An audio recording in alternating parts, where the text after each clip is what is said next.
The Occult Anatomy of Man by Manly P. Hall, edited by ZHERKAI Crusader. In Scripture we are told that God made man in his own image. It is so stated not only in the Christian Bible, but also in the holy writings of nearly all enlightened people. The Jewish patriarchs taught that the human body was the microcosm, or little cosmos, made in the image of the macrocosm, or the great cosmos. This analogy between the finite and the infinite is said to be one of the keys by the aid of which the secrets of Holy Writ are unlocked. There is no doubt that the Old Testament is a physiological and anatomical textbook to those capable of reading it from a scientific viewpoint.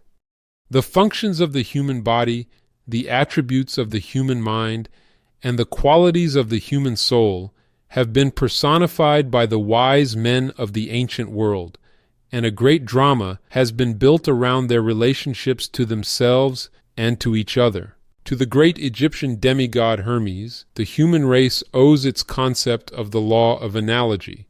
The great Hermetic axiom was, "That which is above is like unto that which is below, and that which is below is like unto that which is above." The religions of the ancient world were all based upon nature worship, which in a degenerated form has survived to our own clay as phallicism. The worship of the parts and functions of the human body began in the later Lemurian period.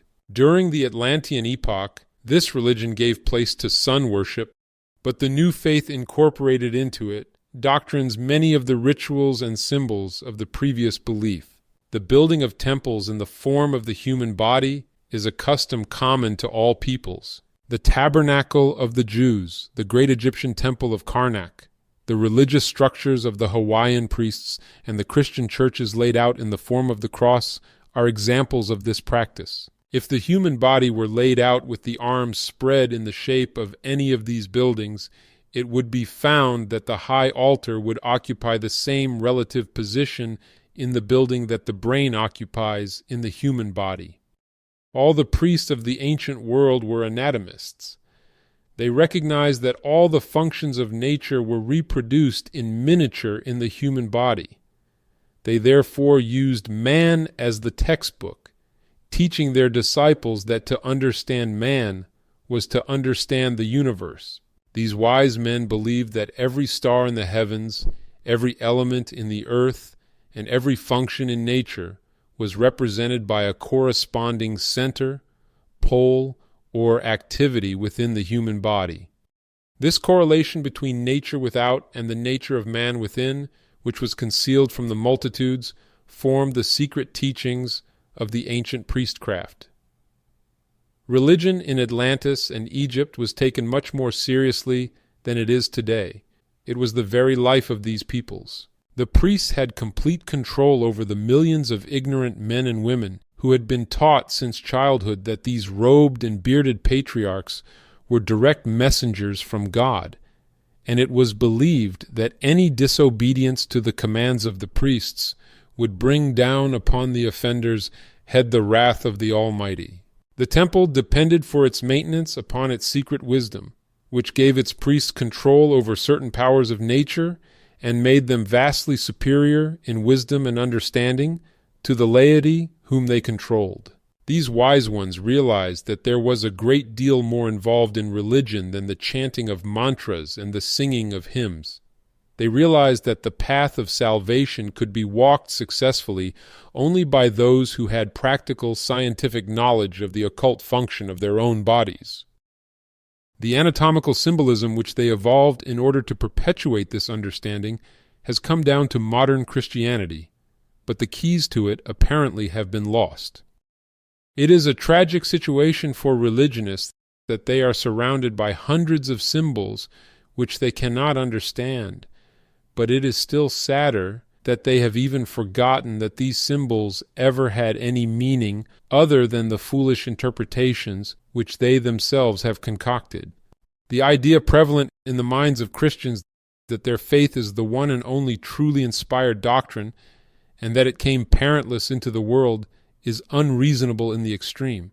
A study of comparative religions proves beyond doubt that Christianity has borrowed its philosophies and concepts from the religions and philosophies of the ancient and medieval pagan worlds. Among the religious symbols and allegories which belonged to the world long ago before the coming of Christianity are a few to which we would like to call your attention. The following Christian symbols and concepts are of pagan origin. The Christian cross comes from Egypt and India, the triple meter from the faith of the Mithraics, the shepherd's crook from the Hermetic mysteries and Greece, the Immaculate Conception from India, the Transfiguration from Persia, and the Trinity from the Brahmins. The Virgin Mary, as the Mother of God, is found in a dozen different faiths. There are over 20 crucified world saviors. The church steeple is an adaptation of Egyptian obelisks and pyramids, while the Christian devil is the Egyptian Typhon with certain modifications. The deeper one goes into the problem, the more he realizes that there is nothing new under the sun. A truly sincere study of the Christian faith proves beyond all doubt that it is the evolutionary outgrowth of primitive doctrines. There is an evolution in religion as well as in physical form. If we accept and incorporate into our doctrines the religious symbolism of nearly 40 peoples, it behooves us to understand, at least in part, the meaning of the myths and allegories which we borrow, lest we be more ignorant than those from whom we secured them. We must first understand that all sacred writings are supposed to be sealed with 7 seals. In other words, it requires 7 complete interpretations to understand fully the meaning of these ancient philosophic revelations, which we have liked to call Holy Writ. Scripture is not intended to be historical. Those who understand its literal meaning understand the least of its meaning. It is a well-known fact that Shakespeare, for dramatic reasons, brought together in his plays characters who had actually lived hundreds of years apart, but Shakespeare was not writing history. He was penning drama. The same is true of the Bible.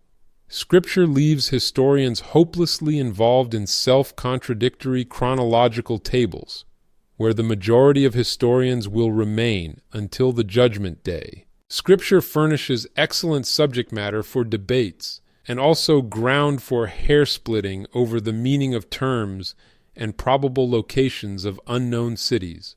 Many of the biblical landmarks now pointed out by guides were named hundreds of years after the birth of Christ by pilgrims who suspected them of occupying sites somewhere near those mentioned in the Bible. All this may prove convincing to some, but to the thinker it is conclusive evidence that history is the least important part of Scripture. When the Empress Helena, mother of Constantine the Great, visited Jerusalem in 326 A.D., she discovered that not only all traces of Christianity had already been lost, but that a temple dedicated to the goddess Venus stood on the hill now accepted as Mount Calvary. Less than 400 years after the death of Christ, there was apparently no one in the Holy Land who had ever heard of him. This does not necessarily imply that he never lived, but it certainly does indicate that the halo of miracles and supernatural atmosphere with which modern Christianity envelops him are largely mythological. Like all other religions, the Christian faith accumulated a weird collection of fantastic legends, which are its own worst enemies, for they have taken the simple moralist of Nazareth, the man who loved his fellow creatures, and built around him a superstructure of idolatry which loves no one and serves only itself. As Buddha in India merely reformed the Brahmin concepts of his day, so Jesus reshaped the faith of Israel and gave to his disciples and the world a doctrine based upon that which had gone before but remodeled to meet the needs of the people who surrounded him and the problems which confronted the Jewish nation. The Essenes, who educated Jesus, were of Egyptian or Hindu origin, and his faith incorporated the best of that which had gone before. The records preserved of him are largely allegorical, and the simple man is plunged by them into a great sea of supernaturalism. This was not entirely without purpose, however, for as Shakespeare took license with history in order to present essential truths, so it seems the historians of Jesus use the character of the man as the groundwork of a great drama.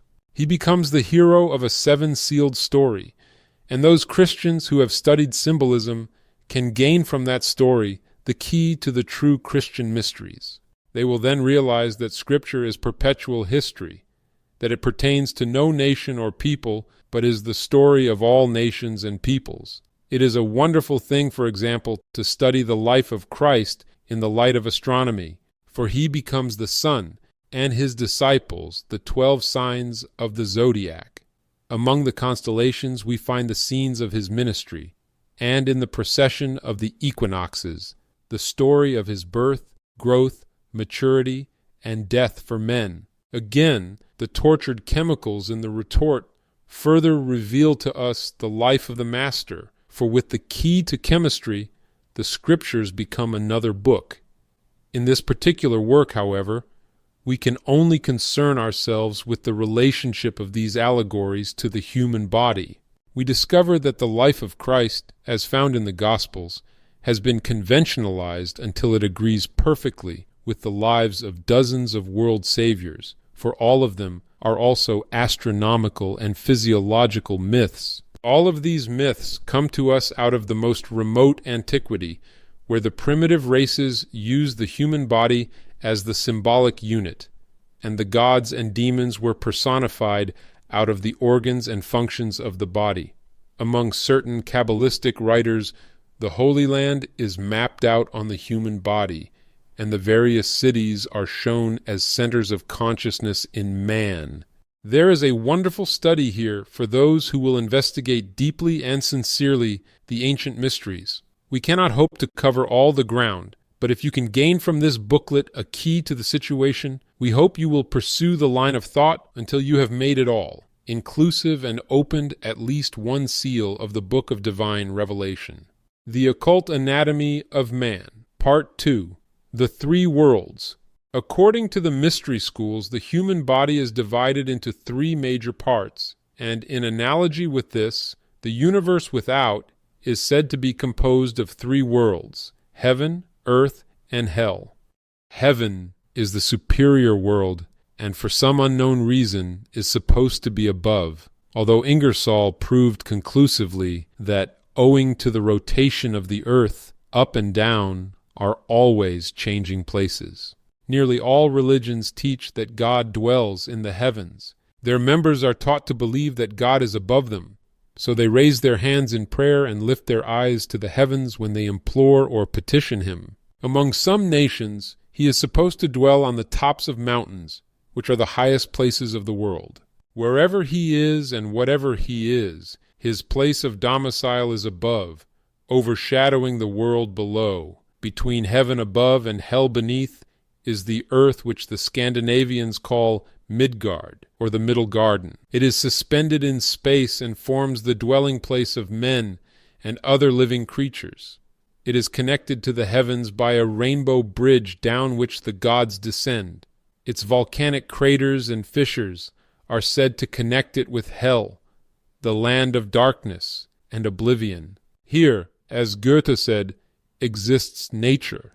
The green grass, the flowing rivers, the mighty ocean exist only in the middle world, which is a sort of neutral ground where the hosts of good and evil fight their eternal battle of Armageddon.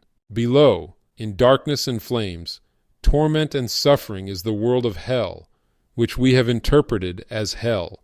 It is the great beneath, for as surely as we think of heaven as up, we think of hell as down, while this middle place, earth, seems to be the dividing line between them. In hell are the forces of evil, the tearing, rending, destroying powers which are always bringing sorrow to the earth, and which struggle untiringly to overthrow the throne of the gods in heaven. The entire system is an anatomical myth, for the heaven world of the ancients, the domed temple on the top of the mountain, was the skull with its divine contents. This is the home of the gods in man. It is termed up because it occupies the northern end of the human spine. The temple of the gods who rule the earth is said to be at the North Pole, which also, by the way, is the home of Santa Claus, because the North Pole represents the positive end of the spinal column of the planetary lord. Santa Claus, coming down the chimney with his sprig of evergreen, the Christmas tree, at the season of the year when nature is dead, has a fine Masonic interpretation for those who wish to study it. The same is true of the manna that descended to feed the children of Israel in the wilderness, for this manna is a substance which comes down the spinal cord from the brain. The Hindus symbolize the spine as the stem of the sacred lotus. Therefore, the skull and contents are symbolized by the flower. The spinal column is Jacob's ladder connecting heaven and earth, while its 33 segments are the degrees of masonry and the number of years of the life of Christ. Up these segments the candidate ascends in consciousness to reach the temple of initiation located on the top of the mountain. It is in this domed room with a hole in the floor that the great mystery initiations are given. The Himalaya mountains rise above the earth, representing the shoulders and upper half of the body. They are the highest mountains of the world. Somewhere upon their summit stands the temple, resting, like the heavens of the Greeks, upon the shoulders of Atlas. It is interesting to note that the atlas is the upper vertebra of the human spine upon which the condyles of the skull rest. In the brain there are a number of caves, ventricles and folds, and in them, according to Eastern legends, live the wise men, the yogis and hermits. The caves of the yogis are said to be located at the head of the Ganges River. Every religion has its sacred river. To the Christians, it is the Jordan. To the Egyptians, it is the Nile, while to the Hindus, it is the Ganges. The sacred river is the spinal canal, which has its source among the peaks of the mountains. The holy men in their retreats represent the spiritual sight in the human brain and are the 7 sleepers of the Quran who must remain in the darkness of their caves until the spirit fire vitalizes them. The brain is the upper room referred to in the Gospels where Jesus met with his disciples, and it is said that the disciples themselves represent the 12 convolutions of the brain. It is these 12 convolutions which later send their messages by means of the nerves into the body below to convert the Gentiles or preach the gospel in the Middle Earth. These 12 convolutions gather around the central opening in the brain, the third ventricle, which is the Holy of Holies, the mercy seat, where between the spreading wings of the angels, Jehovah talks with the high priest, and where both day and night the Shekinah's glory hovers. From this point also the spirit finally ascends from Golgotha, the place in the skull. It is a clairvoyant fact that the spirit not only leaves but also enters the body through the crown of the head, probably giving rise to the story of Santa Claus and his chimney. The Trinity in man lives in the 3 great chambers of the human body, from which they radiate their power throughout the 3 worlds. These centers are the brain, the heart, and the reproductive system. These are the 3 main chambers of the pyramid, and also the rooms in which Ark given the entered apprentice, fellowcraft, and master mason's degrees of Blue Lodge masonry. In these 3 chambers dwell the Father, the Son, and the Holy Ghost, who are symbolized by the 3-lettered word AUM. The transmutation, regeneration, and unfoldment of these 3 great centers result in the sounding of the lost word, which is the great secret of the Masonic order. From the spinal nerves come impulses and life forces which make this possible. Therefore, the Mason is told to consider carefully his substitute word, which means the marrow of the bone. In the cerebellum, or posterior brain, which has charge of the motive system of the human body and is the only brain developed in the animal, is to be found a little tree-like growth, which has long been symbolized by a sprig of acacia, and as such is referred to in the Masonic allegory. The 2 lobes of the cerebrum were called by the ancients Cain and Abel, and have much to do with the legend of the curse of Cain, which is literally the curse of unbalance. For the murder of the spirit of equilibrium, Cain is sent forth a wanderer upon the face of the earth. I have in my possession a very remarkable skull, which originally rested on the shoulders of a homicide. It is of high organic quality, but bears the curse of Cain. This individual had a grudge which he nursed very carefully. Nursed grudges sometimes become very dangerous things. This person swore that when he met a certain man, he would cut his heart out and throw it in his face. A number of years passed. His hatred grew, and at last, meeting his enemy, he attacked him and fulfilled his threat. He was hanged for the crime, but the skull bearing the testimony to the brain reveals a very interesting fact. The right half of the brain is under the control of Mercury, the planet of intelligence, and as a result of the crossing of the brain nerves at the base of the skull, it rules the left side of the body. The left half of the brain, under the control of Mars, the spirit of anger and impulse, rules the right side of the body and likewise the strong right arm. As the result of his hatred and the rulership of Mars which grew out of that hatred, the left rear side of the brain is fully twice the size of the right side. The individual allowed Mars to control his nature. The impetuosity of Mars ruled him, and he paid with his life for the mark of Cain.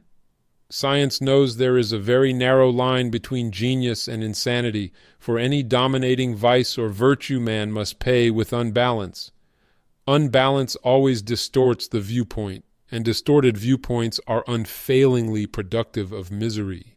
In the skull is the switchboard which controls the activities of the body. Every function of man below the neck is controlled by a center of consciousness in the brain. Proof of this is the fact that injury to certain centers of the brain results in paralysis of various parts of the body. Medical science now knows that the spinal cord is an elongation of the brain, and some authorities even claim the cord to be capable of intelligence throughout its entire length. This cord is the flaming sword which is supposed to have stood at the gates of the Garden of Eden. The Garden of Eden is in the skull, within which is a tree bearing 12 manner of fruit. The brain is filled with vaulted chambers and passageways which have their correspondence in the spans and arches of the temples, while the third ventricle is undoubtedly the king's chamber of the Great Pyramid. The spinal cord is the serpent of the ancients. In Central and South America, the savior god is called Quetzalcoatl. His name means a feathered serpent, and this has always been his symbol. This is the brazen serpent raised by Moses in the wilderness. The 9 rattles on the tail of the serpent are called the number of man, and they represent the sacral and coccygeal bones, within whose centers the secret of human evolution is contained. Every organ of the physical body is reproduced in the brain, where it can be traced by the law of analogy. There are 2 embryonic human forms, one male and the other female, twisted together in the brain. These are the yin and the yang of China, the black and white dragons biting each other. One of these figures has as its organ of expression the pineal gland, and the other the pituitary body. These 2 ductless glands are well worth consideration, for they are very important factors in the unfolding of human consciousness. It is known that these glands are larger and more active in higher grades of mentality than in those of lower quality, and in certain congenital idiots they are very small. These 2 little glands are called the head and the tail of the dragon of wisdom. They are the copper and zinc poles of an electric circuit which has the entire body as a battery. The pituitary body, which rests in the sella turcica of the sphenoid bone, directly behind and just a little below the bridge of the nose, and connected to the third ventricle by a tiny tube called infundibulum, is the feminine pole or negative center, which has charge of the expressions of physical energy. Its activity also regulates to a large degree the size and weight of the body.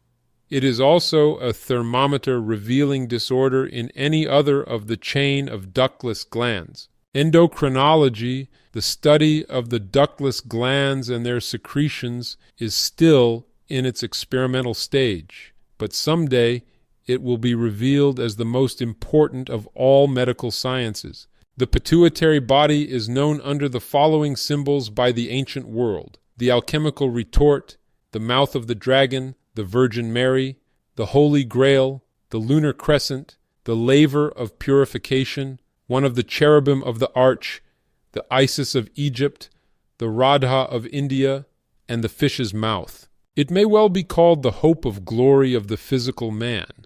At the opposite end of the third ventricle, and a little higher, is the pineal gland, which looks not unlike a pine cone, from which it secured its name. Sir Alfred Wallace Budge, keeper of the Egyptian antiquities in the British Museum, mentions in one of his works the Egyptian custom of tying pine cones on the tops of their heads. He states that in the papyrus rolls, these cones are fastened to the tops of the heads of the dead when taken into the presence of Osiris, lord of the underworld. Undoubtedly, this symbol referred to the pineal gland. It was also the custom of certain African tribes to fasten pieces of fat to the tops of their heads and allow them to melt in the sun and run down over them as part of their religious observances. It is interesting that the American Indian should wear his feather, which was originally symbolical of spiritual perception, in the same place where the Christian monk shaves his head. The Hindus teach that the pineal gland is the third eye, called the Eye of Dhamma. It is called by the Buddhists the all-seeing eye, and is spoken of in Christianity as the eye single. We are told that ages ago the pineal gland was an organ of sense orientation by which man cognized the spiritual world, but that with the coming of the material senses and the two objective eyes it ceased to be used, and during the time of the Lemurian race retreated to its present position in the brain.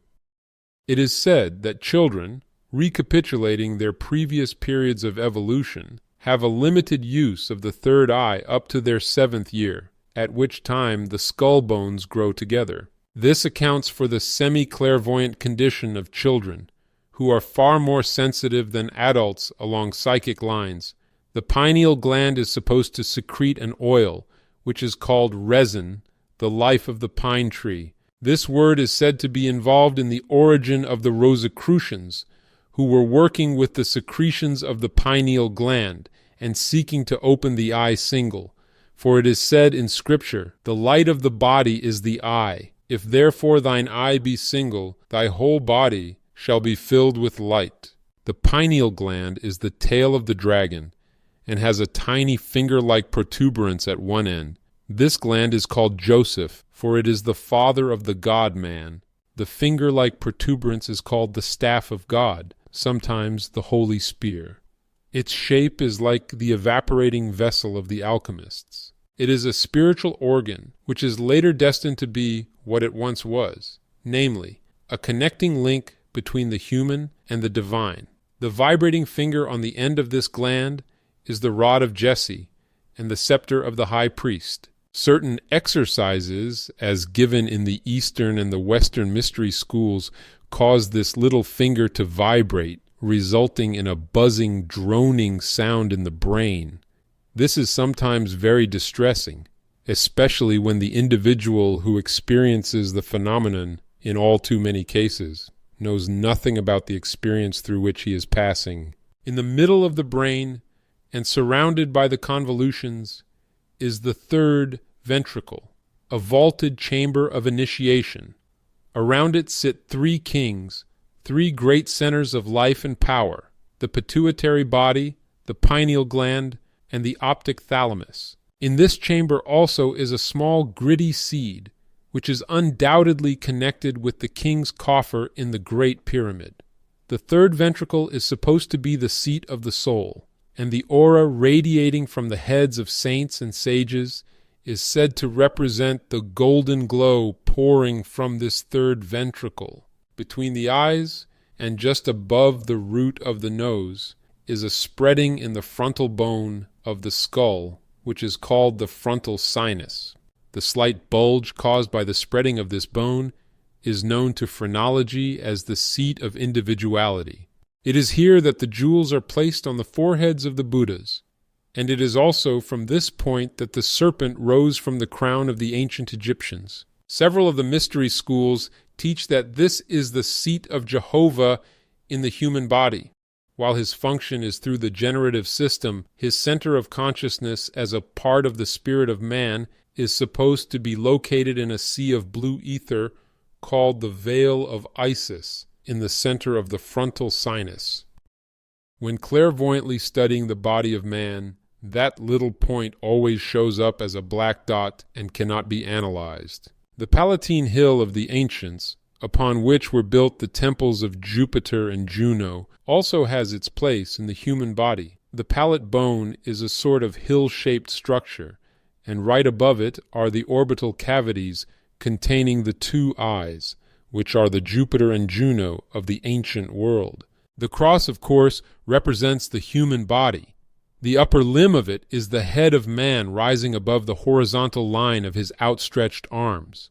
As already stated, the great churches and cathedrals of the world have been built in the form of a cross and contain, where the head should be, the altar upon which are burning lighted candles. These candles are symbolic of spiritual sense centers in the brain, while the custom of placing a rose window over the altar suggests the soft place in the top of the skull. The skull, the upper room, is the sanctum sanctorum of the Masonic temple, and to it only the pure can aspire. The winged bone, which medical science knows as the sphenoid, is the Egyptian scarab carrying in its claws the pituitary body and also bearing aloft the gleaming spark of immortality, located in the frontal sinus. We are told in ancient mythologies that the gods came down from heaven and walked with men, instructing them in the arts and sciences. In a similar way, the godlike powers in man descend from the heaven world of his brain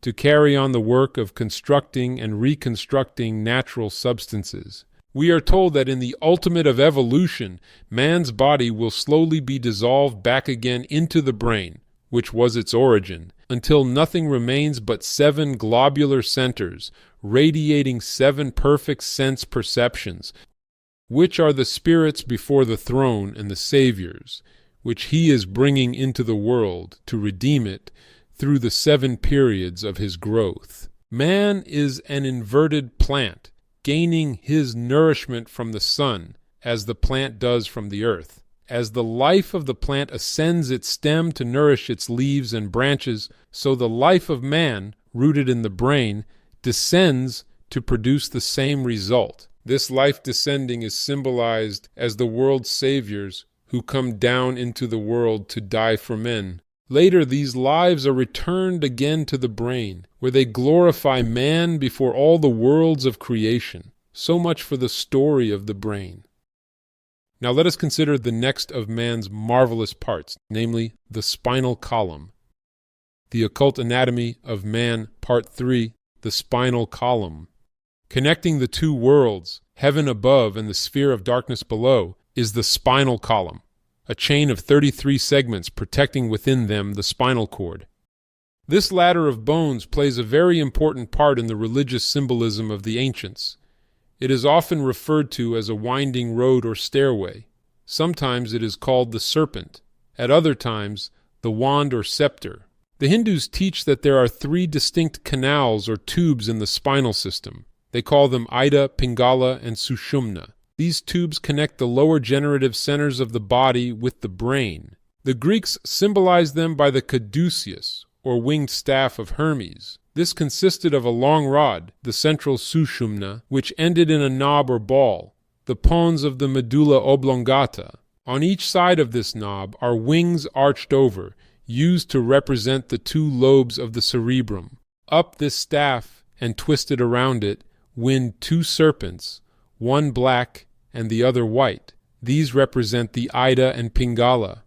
The ancient Hindus have a legend concerning the goddess Kundalini, in which it is said that she descended by means of a ladder or cord from heaven to a little island floating in the great sea. Connecting this with embryology, it is evident that the ladder or cord represents the umbilical cord, while the little island is the solar plexus. When the latter is cut away from heaven, the goddess flees in terror to a cave, sacral plexus, where she hides far from the sight of men. Like Amaterasu, the Japanese goddess of the shining lace, she must be lured from her cave, for while she is there and refuses to come forth, the world is in darkness. Smatterings of Eastern occultism are coming all the time into the Western world, but we are sorry to say they are bringing with them endless suffering and sorrow, for these great truths in the hands of individuals incapable of rightly understanding or applying them destroy intelligence and reason.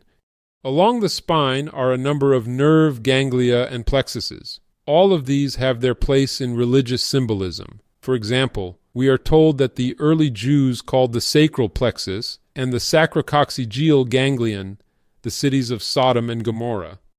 There is a small plexus in the region of the kidneys called the sagittarial plexus, which the ancients knew as the city of Tarsus, where St. Paul fought with the beasts. Higher occultism teaches that the lotus blossoms, nerve centers on the spine, are reflections or negative poles bearing witness of 7 great positive centers of consciousness located in the brain. These 7 function through the centers on the spine in approximately the same way that the 7 spirits before the throne function through the planetary bodies. The disciple is warned not to work with the centers upon the spine, but to labor instead with their true rulers, the centers in the brain. The wanderings of the children of Israel in the wilderness, the pilgrimage of the Mohammedan to Mecca, the endless pilgrimages of Hindu holy men who spend their lives going from one shrine to another, represent the pilgrimage of the spirit fire, Kundalini, through the nerve centers along the spine. By certain specifications, force is turned into these centers one after the other until, when seen clairvoyantly, they are great, flower-like areas from which light rays stream like petals. Each of these lotus blossoms has a different number of petals according to the number of nerves which branch out from it. It is said that the Logos, when the time came to create the material universe, entered a state of deep meditation, centralizing his thought power upon the 7 flower-like centers of the 7 worlds. Gradually his life force descended from the brain, which was the great superior world, and striking these flowers one after the other gave birth to the lower worlds. When at last his spirit fire struck the lowest center, the physical world was created, and his fire was at the base of the spine. When the world returns to him again, and he once more becomes supreme in consciousness, it will be because he withdraws the life from these 7 centers, beginning with the lowest, and returns it again to the brain. Thus, the path of evolution for all living things is to raise this fire, whose descent made their manifestation in these lower worlds possible, and whose raising brings them into harmony once more with the superior worlds. This myth of the life force that came down and took upon itself worlds is found among all the civilized nations of the earth. This is the Hiram Abiff who built the Masonic temple, the bodies, and was then slain by the 3 vehicles which he formed. This is likewise the Christ, slain for the sins of the world. Because of the fact that this spinal fire is a twisting, serpentine force, the snake has been used in all parts of the world to represent the world's saviors. The urachus worn by the Egyptian priests upon their foreheads was symbolic of Kundalini, the sacred cobra, who, when she was raised in the wilderness, saved all who gazed upon her, Moses and the brazen serpent. As the brain is the center of the divine world, so the solar plexus is the center of the human world. For representing semi-consciousness, it links the unconsciousness below with the consciousness above. Man is not only capable of thinking with his brain, he is capable of a certain phase of thought through the nerve centers of the solar plexus. It will probably be wise at this point to describe the difference between a medium and a clairvoyant. To the average person there is no difference, but to the mystic these 2 phases of spiritual sight are separated by the entire span of human evolution. A clairvoyant is one who has raised the spinal serpent into the brain, and by his growth earned the right of perceiving the invisible worlds with the aid of the third eye, or pineal gland. This organ of consciousness, which millions of years ago connected man with the invisible worlds, closed during the Lemurian period when the objective senses began to develop. The occultist, however, by the process of development hinted at before, may reopen this eye and by means of it explore the invisible worlds. Clairvoyants are not born, they are made. Mediums are not made, they are born. The clairvoyant can become such only after years, sometimes lives, of self-preparation. On the other hand, the medium, by sitting in a darkened room, or by other similar practices, may secure results in a few days. The medium uses the solar plexus as a mirror, and upon its sensitive nerves are reflected pictures recorded in the invisible ethers. Through the spleen, which is the gateway to the etheric body, the medium permits decarnate intelligences to come into his spiritual constitution, the result being voices and other spirit manifestations. Automatic writing is gained by permitting the etheric arm of an outside intelligence to control temporarily the physical arm of the medium. This is not possible until the medium removes his own etheric double from the arm, for two things cannot occupy the same place at the same time. The process of periodically separating the life forces from the physical arm is very dangerous, often resulting in paralysis. Mediumship is unnatural to man, while clairvoyance is the natural result of growth and the unfolding of the spiritual nature. There are 100 mediums to one clairvoyant, for the clairvoyant can become such only through self-mastery and the exertion of tremendous power, while the weaker, the more sickly, and the more nervous an individual is, the better medium he makes. The clairvoyant is unfolding his mind by filling it with useful knowledge, while the first instruction given the would-be medium is, make your mind a blank. The reason mediumship through the solar plexus is a retrogression may be summed up as follows. The group spirits who control the destinies of the animal kingdoms govern, then charges through pictures, thrown against the solar plexus, for the animal has no self-conscious mind. As a result, instead of thinking with its own brain, it thinks with the brain of the group spirit to whom it is attached by invisible magnetic cords. These cords convey their impressions and photograph them upon the sympathetic nervous system. Having no will of its own, the animal is incapable of combating these urges and consequently obeys them implicitly. Man governs himself through the cerebrospinal nervous system because he has developed individuality, and the sympathetic system no longer rules him. Opening himself to impulses through the solar plexus area, the medium is thwarting his own growth by preventing the cerebrospinal nervous system from controlling his destiny. Man has always liked to lean on external things. He hates to face each problem and solve it with the brain God gave him.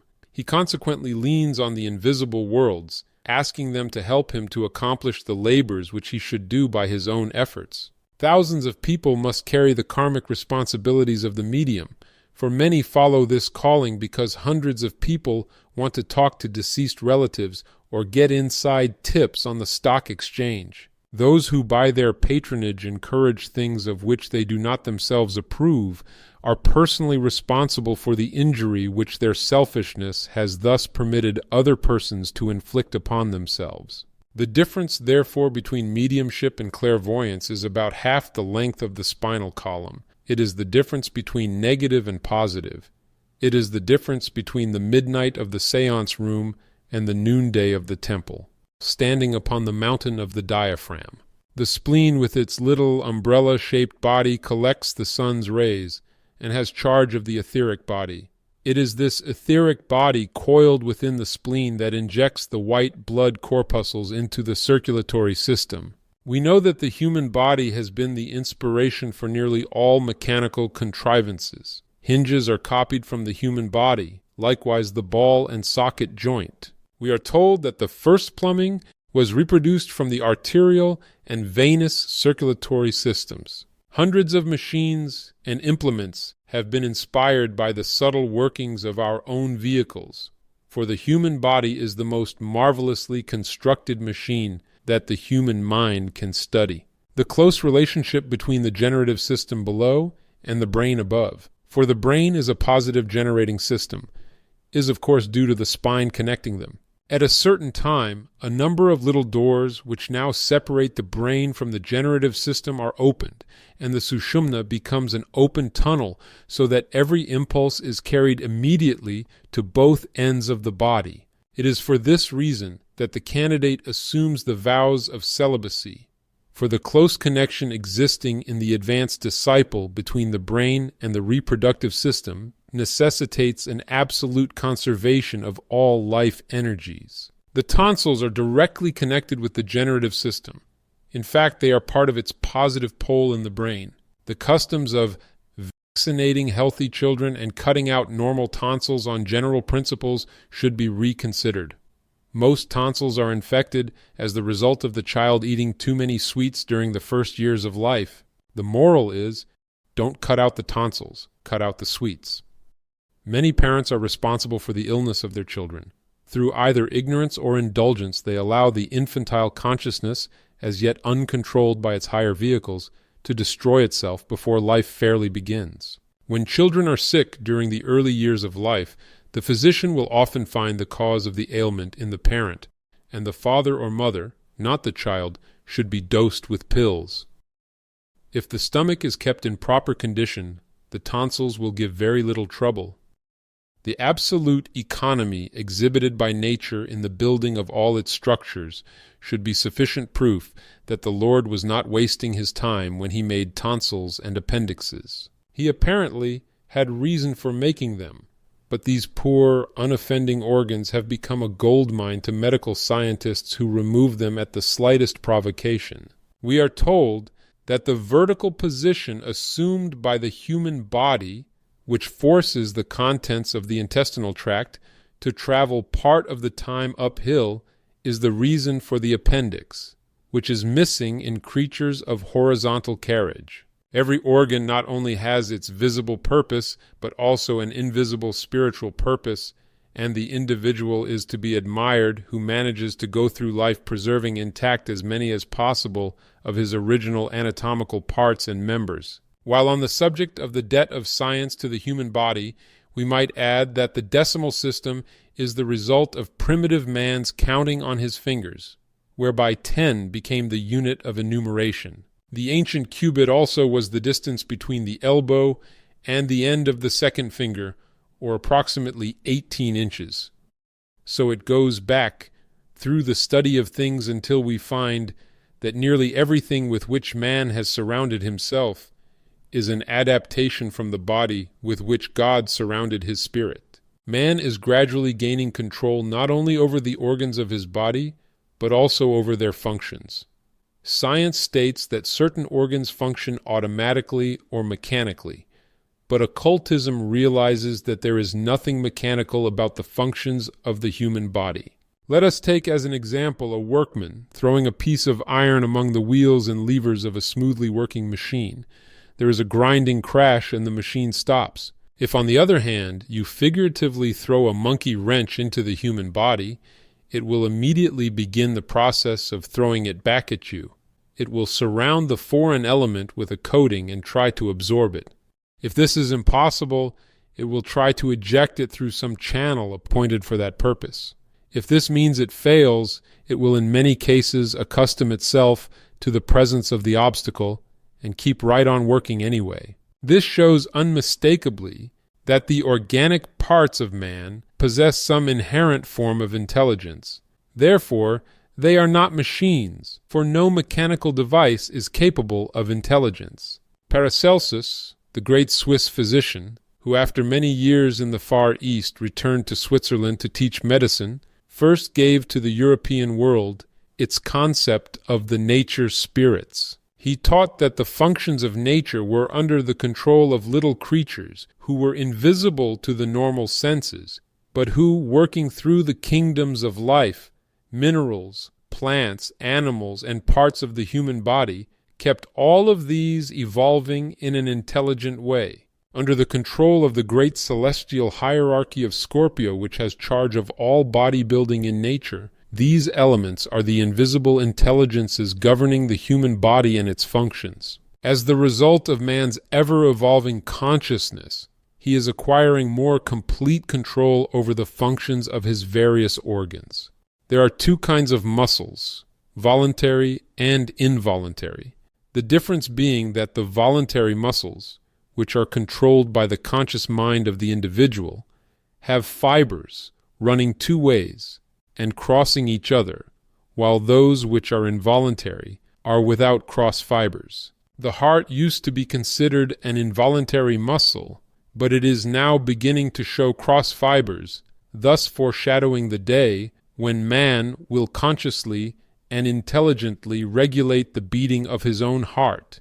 The same will be true with respect to all other organs that survive the periodic changes taking place in the constitution of man. The Eastern holy man can successfully live without his heart beating. He can stop it or start it at will. By lifting the tongue so that it closes the air passages into the lungs, he can remain in suspended animation for months. Many Eastern disciples do this while being given spiritual initiations out of the physical body. There are cases on record where these holy men have been buried in the ground. Weeks later, when the body was dug up, it was found to be dried like leather. Water was poured onto it, and after a certain lapse of time, the man who had not taken a breath in weeks got up and walked off. This is the result of extraordinary control, which the mind is capable of gaining over the functions of the body. Occultism teaches that there is an entire universe within the human body, that it has its worlds, its planes, and its gods and goddesses. Millions of minute cells are its inhabitants. These tiny creatures are grouped together into kingdoms, nations, and races, and become one thing composed of many parts. The supreme ruler and God of this great world is the consciousness in man which says, "I am." This consciousness picks up its universe and moves to another town. Every time it walks up and down the street, it takes 100 million solar systems with it. But because they are so infinitesimal, man cannot realize that they are actually worlds. In like manner, we are individual cells in the body of an infinite creation, which is hurling itself through infinity at unknown speed. Suns, moons, and stars are merely bones in a great skeleton composed of all the substances of the universe. Our own little lives are merely part of that infinite life throbbing and coursing through the arteries and veins of space. But all this is so vast as to be beyond the comprehension of this little "I am" in us. Therefore we may say that both extremes are equally incomprehensible. We live in a middle world between infinite greatness on the one hand and infinite smallness on the other. As we grow, our world grows also, resulting in a corresponding increase in the scope of our understanding of all these wonders. The Occult Anatomy of Man. Part 4.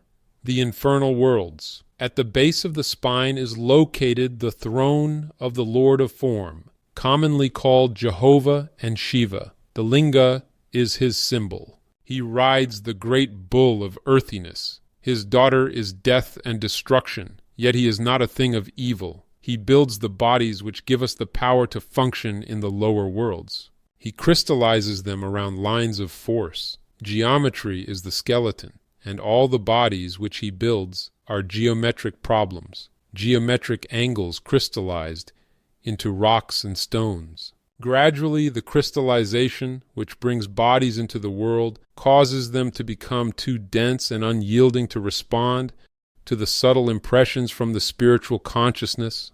Slowly, they turn to stone, and death is the result of the same cause that brought the body into the world.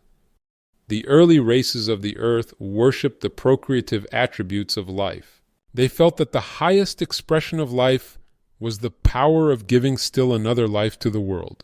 Therefore, the principle of life-giving was personified into a deity who gave life to all things, or rather brought into manifestation the latent life which cannot grow or unfold in the physical world without the vehicle of dense substance. To the occultist, birth is death, and death is an awakening. The mystics of ancient days taught that to be born into the physical world was to enter a tomb, for no other plane of nature is so unresponsive, so limited as the earth world. Time and distance were prison bars chaining the soul to narrow environments. Heat and cold tormented the soul, age deprived it of its faculties, and man's life was but a preparation for death. As life is lived under the shadow of death, they taught that it is a mockery, a hollow thing, gilded to the careless eye but tarnished and worm-eaten upon close examination. The physical body became the sepulchre, the tomb, the place of burial in which spirit lay awaiting the day of liberation, when as a virgin spark it should arise again from the broken urn of clay. Therefore, in all the religions of the world, we have the lower world as a black pit, into which Yama, the lord of the underworld, hurls the souls of the damned to suffer in a hell of their own creation. For it is true that each race makes from its own nature the demons which torment it. Here Typhon, the Egyptian god of destruction, with the body of a hog and the head of a crocodile, awaits with yawning jaws to devour those who have failed to make proper use of life's opportunities. Among most peoples, the demon is symbolized as part animal, part human. He dwells in the animal nature of man, and those who are controlled by their appetites, their likes and dislikes, their hates and fears, need no further damnation. They have built their own hell and are experiencing its torments. The generative system is gradually being absorbed into the brain, and the man of the next great world period will generate its progenies, or at least form vehicles for them, through the larynx, which is the organ of the spoken word. We are told that a small etheric body, which will later be the organ of positive reproduction, is gradually being built near the larynx. Ultimately, human beings will become capable of raising the spinal fire through the Sushumna canal. This is an evolutionary process, however, covering a long period of time. The physical body is supposed to be under the control of the moon, which rules the liquids of the earth. The moon was the last incarnation of the earth spirit, and the human race passed through its state of animal consciousness in the etheric body of the moon lord. The lunar spirits are called the ancestors and are known to Christians as angels. These beings have control of the generative powers of animal and man. The life coming into incarnation often chooses its future vehicle many years before it appears in the world. It is said that the etheric germ is placed in the body of the parent as long as 20 years before the child comes into the world. This is the result of its search for an environment especially suited to its spiritual and material needs. Certain occult schools have taught that the spiritual consciousness of man was not fixed in any point of the body, but was in whatever part of man his thoughts dwelt. We know that there are 3 worlds where man may dwell.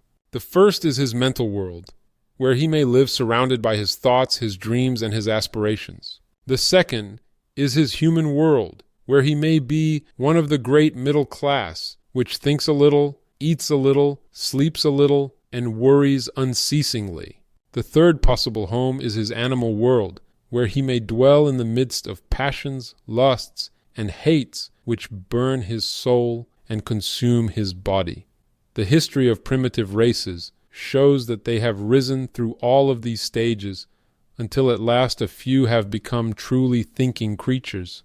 The blood of every man is individual. When crystallizing, it forms into geometric patterns which differ with every person, so that by means of blood analysis, a far surer system could be evolved for crime detection than either the Bertillon or fingerprint systems. The story of man's soul is written in his blood. The position he occupies in evolution, his hopes and his fears, are all imprinted on the etheric forms which flow through his bloodstream. Until red blood came into the body, the spirit of man could not enter, but hovered over the body, attached to it by an electric thread. By studying crickets, grasshoppers, and similar small creatures clairvoyantly, it is possible to observe impulses from the little globes hovering over their bodies, which result in the primitive motion and sense which they demonstrate. Therefore it is said that the actual line between the vegetable and the animal is drawn with the coming of red blood. Consequently, certain small fishes, mollusks, etc., are technically vegetables, although not recognized as such by science. The liver is the key to the red blood. Lucifer's red garments derive their color from the blood, while the word Lucifer means a carrier of light or heat, and is a name for the blood. For this reason he is the spirit of temptation. In the Christian mysteries, the piercing of the liver of Christ by the spear of the centurion is especially mystical, while Prometheus, the friend of man, hanging upon the peak of Mount Caucasus with a vulture gnawing at his liver, is the same myth expressed in the symbolism of ancient Greece. It is further interesting to note the relation between the words live and liver, for to have a liver is to live. Along the same line, we may note that the word live spelled backwards becomes evil, and the word lived becomes devil. This peculiar relationship is found not only in English, but to a slightly less noticeable degree in several languages. When we take up this, however, we become involved in the study of Kabbalism, which is the analysis of the symbolic meaning of words. Red is the color of blood and the key of the liver, and its effects upon animals is very noticeable. It irritates, excites, and in some cases actually causes animals to go mad. Therefore, it is often used in making the capes worn during bullfights. These the fighters flaunt in the bull's face, and trouble usually follows. The use of red lights is not uncommon in black magic. Evil magicians use them to materialize specters, while medical science has already discovered that red light is a strong irritant when applied to the human body. During anger and hate, the astral aura of man becomes streaked with red flames very closely resembling thunderbolts. Very often the base of the spine glows with a murky red light, symbolic of hate, passion, or anger. This red glow, burning eternally at the base of the spine, has given rise to the story of hellfire and damnation, but the preacher has failed to remind the laity that they carry their own hell around with them wherever they go. The red power is said to be broken from the white light of the sun through the body of Samael, the spirit of Mars. This is the cause of the red glow in the heavens. Mars is the god of war, wrangling, hate, and dissension. He was the patron deity of the Roman Empire, whose uniformed soldiers wore red as a symbol of his sway. Following the lead of this patron saint, they conquered the world, and then fell upon the swords with which they had murdered others. While red is the color of the body, yellow is regarded as the color of the soul. For this reason, the Buddhas and world saviors are usually symbolized as being surrounded with a golden nimbus or halo. This light is the yellow robe, also the light bearing witness to the darkness, of which St. John wrote. This light, flooding through the third ventricle, represents the Shekinah of the Jews, which hovers over the mercy seat as a pact between God and man. Yellow is a vitalizer, a life-giver. Therefore, the golden-haired sun and its personification, the Christ, are both givers of life. Devitalization may be successfully treated by exposing the spleen to sunlight.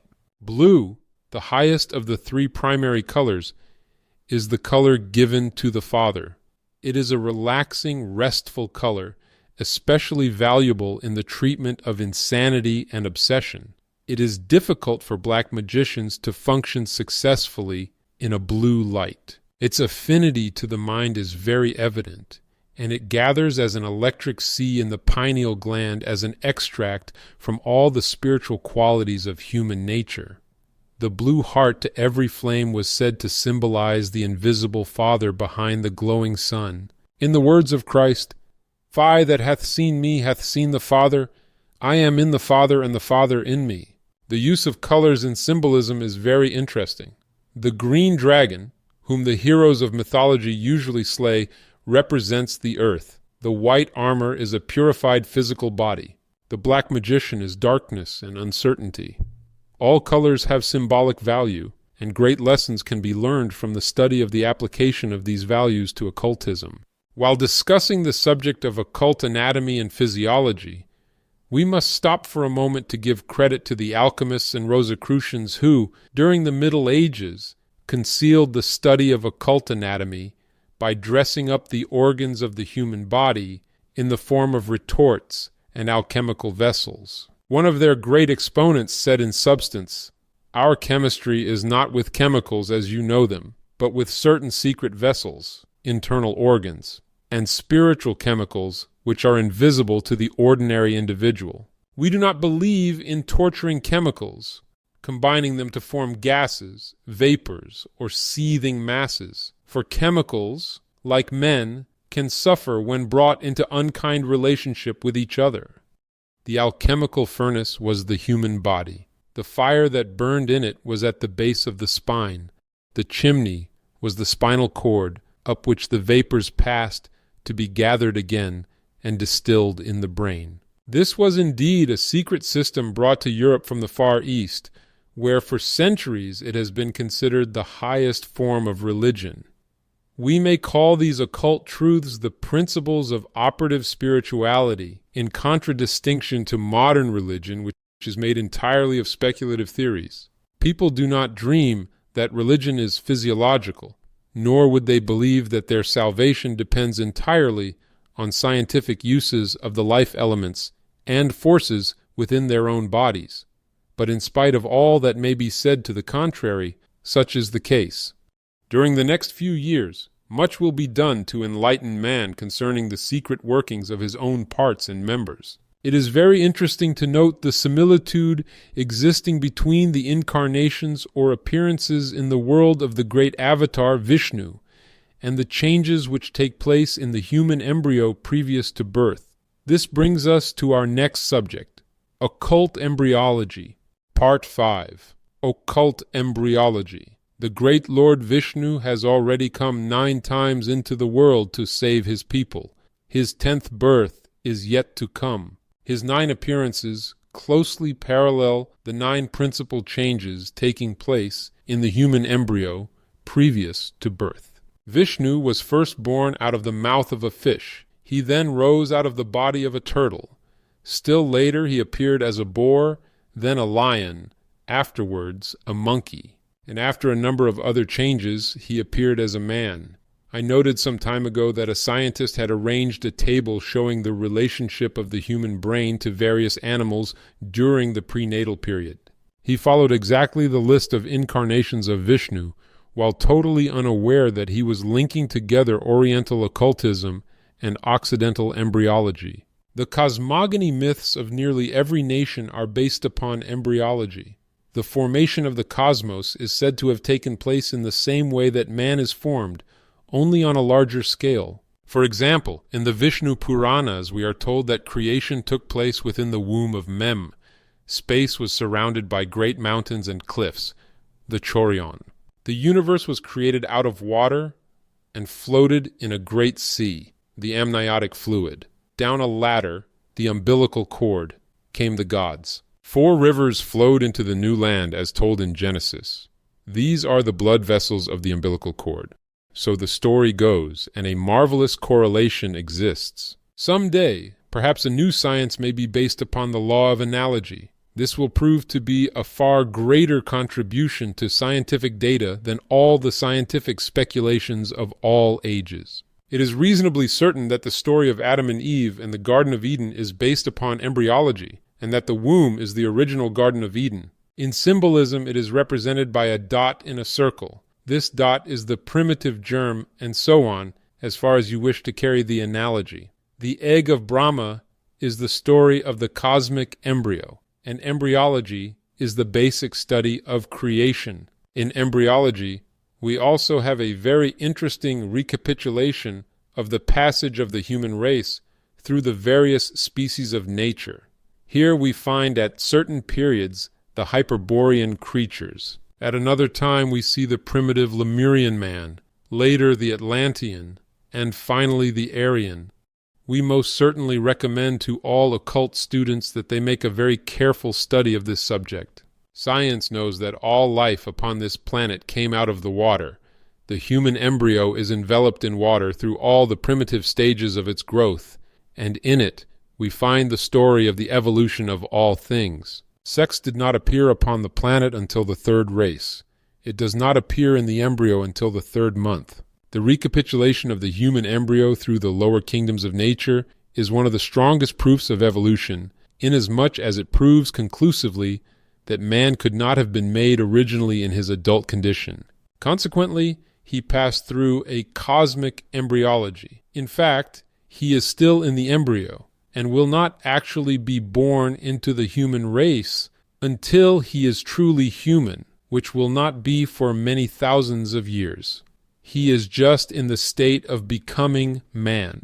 The 9 months of the prenatal epoch have been employed in symbolism for ages. 9 is called the number of man because of the 9 months that the body is in a state of preparation. The perfect number is supposed to be 12, so at the present time, man is born 3 months before he is finished. The gradual unfoldment of the human race will result in more being accomplished during the prenatal epoch, until finally birth will be the ultimate, and all experience and growth will take place in the embryonic state. Man is not born all at once. We may say that he is born by degrees. The consciousness works outside of the body, laboring with the plastic substances up to the time of the quickening, when it takes hold of the vehicle from within and begins to mold a certain amount of individuality out of the materials which surround it. At the time of birth, the physical body is born, and a process of crystallization sets in which never ceases for a moment until death. Man begins to die the moment he is born, and the span of life is the length of time which this requires. At the 7th year, the vital body comes into action, and the greatest periods of growth commence. It is then that parents begin to experience difficulties. It is the time of letting clothes down and out. Children shoot up like weeds, for they are literally recapitulating their plant existences, whereas before that time they were recapitulating their mineral state. At about the 7th year, the child begins to manufacture vital essences within his own body.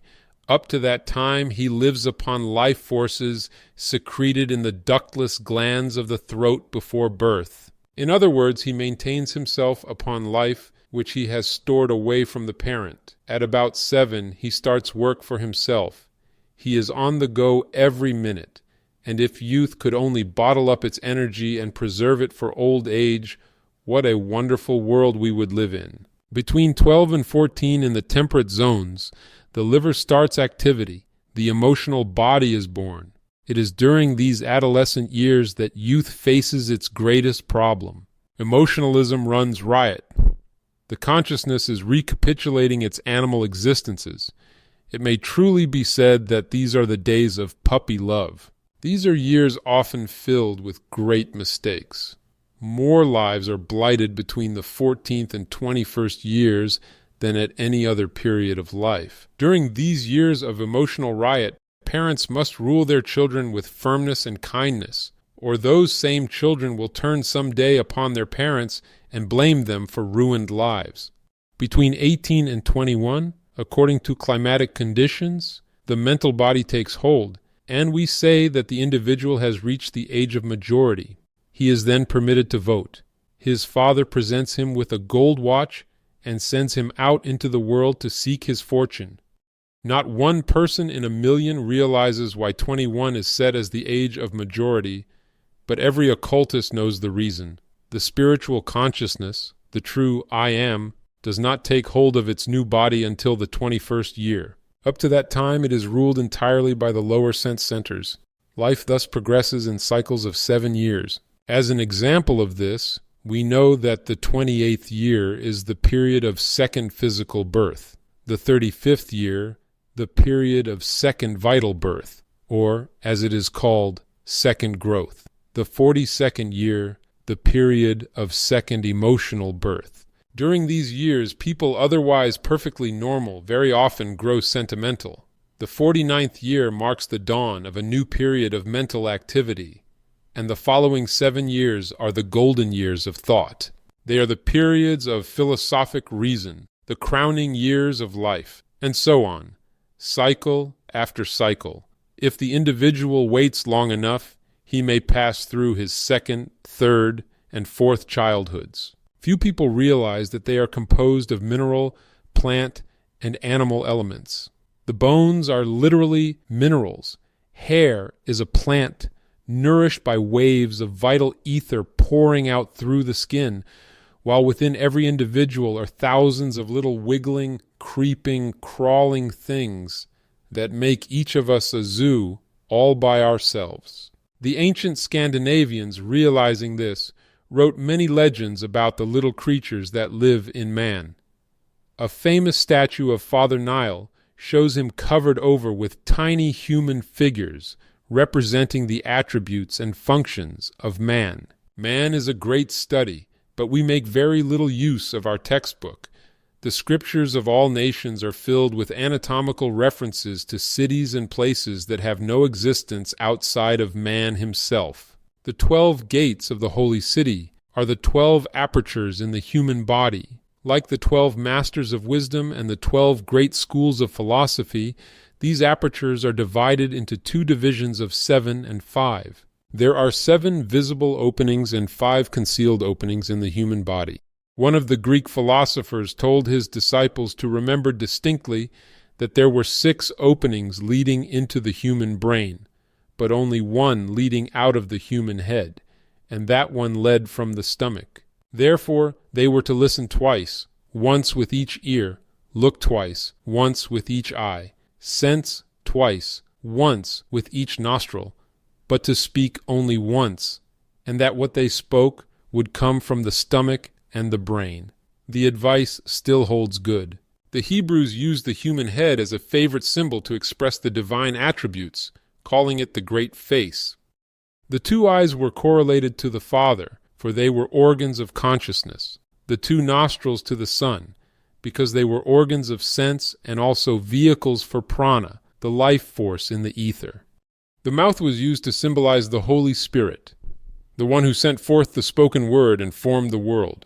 The 7 vowels to which the mouth gave birth were the 7 spirits before the throne, also the viols and trumpets of revelation. They went forth as the army of Tyre voice to create in the 7 worlds, and all nature resulted from their creative power. Few realize the magnificent symbolism concealed within the human head and how it has been used in scriptural writings. The Occult Anatomy of Man, Part 6. To this work is appended a treatise which was published separately some years ago, but has been out of print for some time. The treatise has a direct bearing upon the subject of anatomical symbolism, showing how the principles outlined in the preceding pages work out when applied to different world problems of today. Occult Masonry. To the student of mystic masonry, one problem eternally presents itself. He knows it under many names. It is told to him in many symbols, but briefly it may be defined as the purification and liberation of spirit and body from the bane of crystallization and materiality.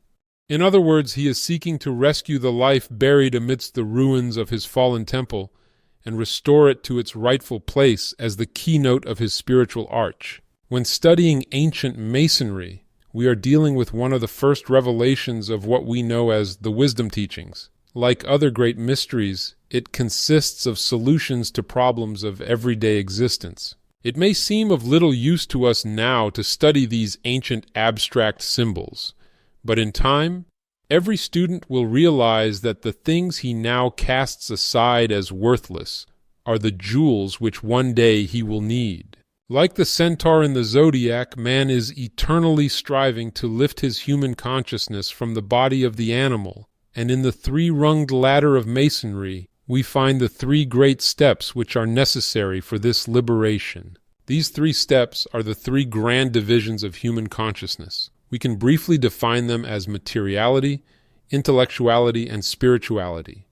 They also represent action on the lowest rung, emotion on the central, and mentality on the highest. All human beings are lifting themselves up to God by climbing these 3 steps that lead to liberation.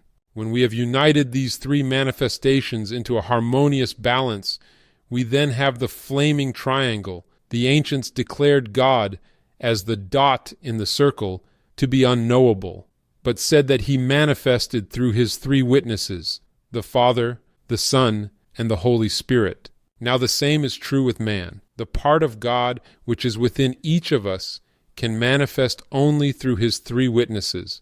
The Father manifests through our thoughts, the Son through our emotions, and the Holy Spirit through our actions. When we balance our thoughts, our desires, and our actions, we have an equilateral triangle. When man's purified life energies radiate through these 3 witnesses, we have a halo of flame added to the triangle, in the center of which is God, the unknowable and unthinkable one, the Yod or flaming letter of the Hebrew alphabet, the abyss which no one can understand but from which all things come. The life of this unknown pours outward through the triangle, which in the higher degrees is surrounded by a halo of flame. The halo is the soul built from the transmuted thought, action, and desire, the eternal triangle of God. Among Masonic symbols is the beehive, called the symbol of industry, for it clearly demonstrates how man should cooperate with his fellow men for the mutual development of all. It also contains a much deeper message, for each living soul is a bee that travels through life and gathers the pollen of wisdom from the environments and experiences of life. As the bee gathers the honey from the heart of the flower, so each of us should extract the spiritual nectar from each happening, each joy, and each sorrow, and incorporate it into the great beehive of experience, the soul body of man. In the same way, it is said that the spiritual energies in man eternally take the life forces he is transmuting and carry them up into the beehive in the brain, where is kept the honey or oil necessary for the sustenance of life. The ancient gods are said to have lived on nectar, and not to have eaten or drunk like other men. It is quite true that honey gained or extracted from coping with the problems of everyday life is the food of the higher man. While we eat at the well-laden board, it would be well for us to consider whether or not the spiritual man is also nourished and developed by the things which we have transmuted in our own lives. An ancient philosopher once said that the bee extracts honey from the pollen of the flower, while from the same source the spider extracts poison. The problem which then confronts us is, are we bees or spiders? Do we transform the experiences of life into honey, or do we change them into poison? Do they lift us, or do we eternally rebel against the pricks? Many people become soured by experience, but the wise one takes the honey and builds it into the beehive of his own spiritual nature. It is well for us also to consider the grip of the lion's paw, one of the world's oldest symbols of initiation. In ancient times, the neophyte on his way through the mysteries of Egypt's temples was finally buried in a great stone coffer for the dead, later to be raised to life again by the master initiate in his robes of blue and gold. When the candidate was thus raised, the Grand Master wore upon his arm and hand the paw of a lion as a glove, and it was said of the newly raised disciple that he had been brought to life by the grip of the lion's paw. The Hebrew letter Yod, which is used in the center of the triangle and is sometimes a symbol of spirit because of its flame-like appearance, means, according to the Kabbalist, a hand that is stretched forth. We understand this to symbolize the sun spirit in man, which is said to be enthroned in the sign of Leo, the Lion of Judah. And as the fruits of the fields and the seedlings are grown and developed through the sun's rays, so it is said that the crystallization of man is broken up and dispelled by the light of the spiritual sun, which raises the dead with its power and liberates the latencies of life. The spirit in man, with its eyes that see in the dark, is ever striving to lift the lower side of his own nature to union with itself. When the lower man is thus raised from materiality By the higher ideals which unfold within his own being, it is said that the spirit of light and truth has raised the candidate for initiation by the grip of the lion's paw. Consider the symbolism of the two Johns as we find them in the Masonic rituals. John means ram, and the ram is symbolical of the animal passions and propensities of man. In John the Baptist, dressed in the skins of animals, these passions are untransmuted, while in John the Evangelist they have been transmuted until the vehicles and powers which they represent have become the beloved disciples of the Christ life in man. We often hear the expression riding the goat or climbing the greased pole. This is of symbolic import to those who have eyes to see, for when man masters his lower animal nature, he can say honestly that he is riding the goat, and if he cannot ride the goat, he cannot enter the temple of initiation. The greased pole which he must climb refers undoubtedly to the spinal column, and it is only when the consciousness of man climbs up this column into the brain that he can take the degrees of Freemasonry.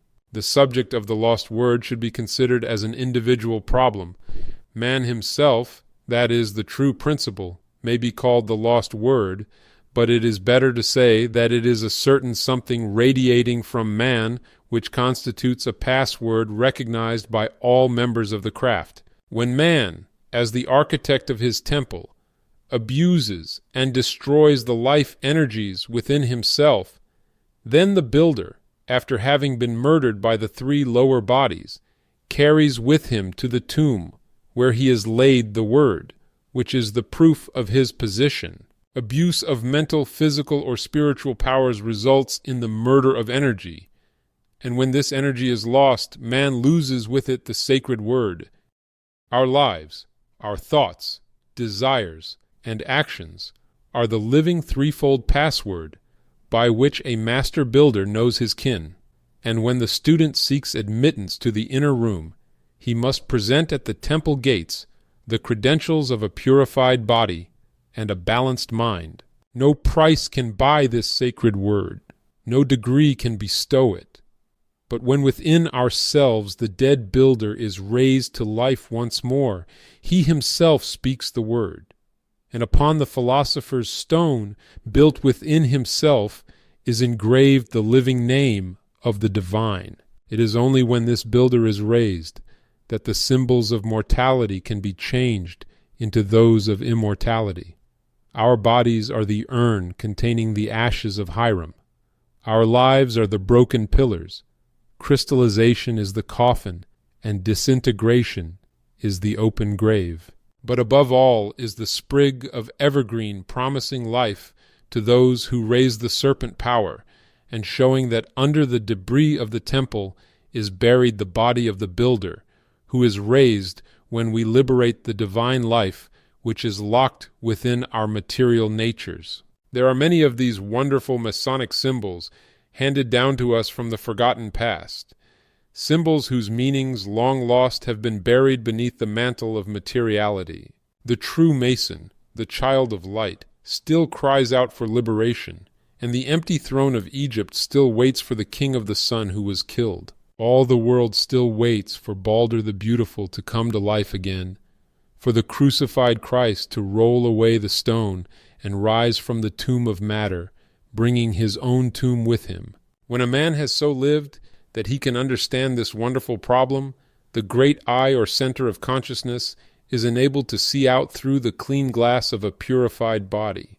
The mysteries of true Masonry, long concealed from the profane, are then understood, and the new master, donning his robes of blue and gold, follows in the footsteps of the immortals who are climbing, step by step, the ladder leading upward to the 7 stars. Far above, the ark, the source of life, floats over the waters of oblivion on high, and sends its messages down to the lower man through the cable tow. When this point is reached, the door in the G is closed forever, for the dot has returned to the circle.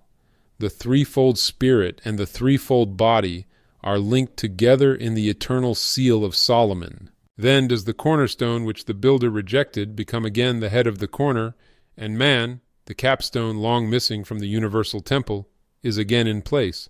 The daily occurrences of life are sharpening our senses and developing our faculties. These are the tools of the craft, the mallet, the chisel, and the rule. And with these self-developed tools, we are slowly truing the rough ashlar or cube into a finished block for the universal temple. It is only then that we become initiates of the flame, for only then does light take the place of darkness. As we wander through the vaulted chambers of our own being, we learn the meaning of the vaulted chambers of the temple, and as the initiatory ritual unfolds before our eyes, we should recognize in it the recapitulation of our own being, the unfoldment of our own consciousness, and the story of our own lives. With this thought in mind, we are able to understand not only why the Atlanteans of old worship the rising sun, but also how the modern Mason symbolizes this sun as Hiram the Highborn, who, when he rises to the top of the temple, places a golden stone upon it and raises to life all things in man.